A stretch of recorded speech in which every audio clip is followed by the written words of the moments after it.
शिल्पा शेट्टी एवं राज कुंद्रा ईडीर कार्यानुष्ठान पुणेर बंगला समेत प्राय 98 कोटी टंका मूल्यर संपत्ति जबत कला ईडी। अभिनेत्री शिल्पा शेट्टी एवं स्वामी अभिनेता व्यवसायी राज कुंद्रा विरुद्ध में ईडी कार्यानुष्ठान ग्रहण करिछि। 6600 कोटी टंका मूल्यर बिटकॉइन पुंजी स्काम मामला रे ईडी एभली पदक्षेप नहीं।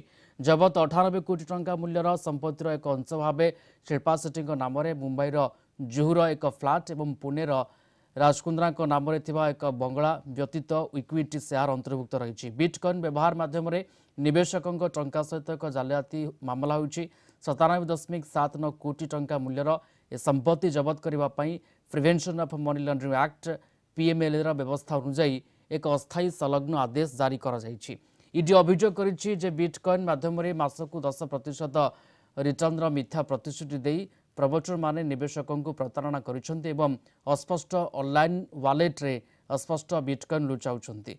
यह पूर्व जुलाई 2021 रे मुंबई पुलिस अश्लील चलचित्र निर्माण एवं एक आप माध्यम तार प्रचार प्रसार कराइबा अभियोग रे व्यवसायी राज कुंद्रा को गिरफ्त करथिला। परे तांकु जामिन मिलिथिला।